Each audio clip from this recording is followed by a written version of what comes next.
പിതാവിന്റെയും പുത്രന്റെയും പരിശുദ്ധാത്മാവിന്റെയും നാമത്തിൽ ആമേൻ.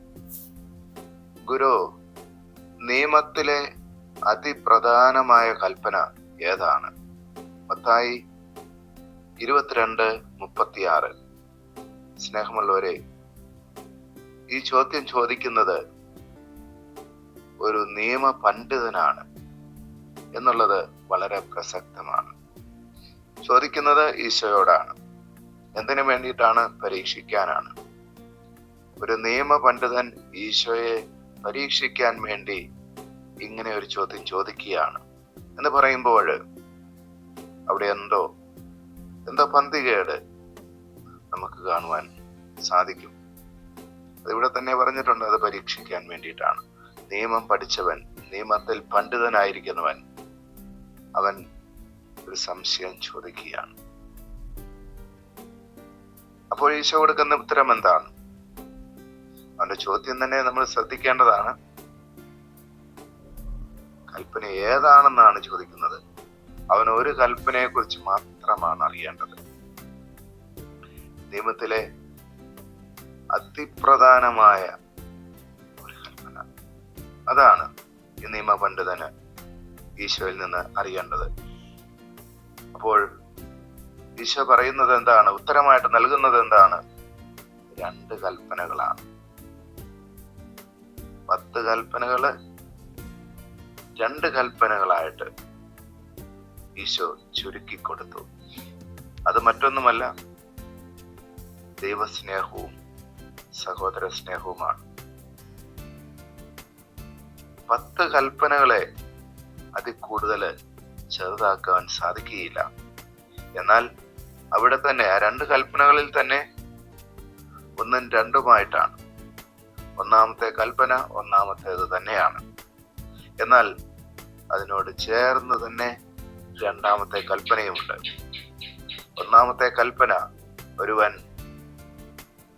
ദൈവമായ കർത്താവിനെ പൂർണ്ണ ഹൃദയത്തോടും പൂർണ്ണാത്മാവോടും പൂർണ്ണ മനസ്സോടും കൂടി സ്നേഹിക്കുക എന്നുള്ളതാണ്. ഇവിടെ ഈ ഫരിസയർക്കും നിയമജ്ഞർക്കും ഒക്കെ ഇല്ലാതെ പോയ കാര്യവും അത് തന്നെയാണ്.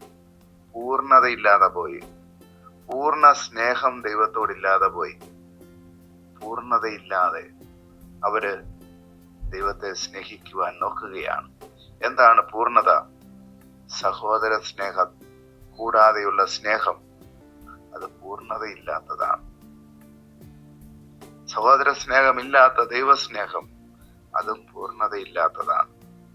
ഇത് 2ഉം കൂടി യോജിപ്പിച്ച് ഈശോ അതിന്റെ പൂർണ്ണതയില് ഈ നിയമ പണ്ഡിതന് നൽകുകയാണ്. നിന്നെ പോലെ നിന്റെ അയൽക്കാരനെയും സ്നേഹിക്കണം.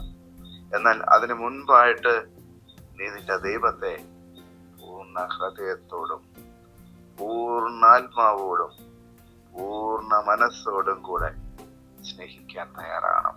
സ്നേഹമുള്ളവരെ, ദൈവത്തിന്റെ കൽപ്പനകൾ എങ്ങനെ വളച്ചൊടിക്കാം,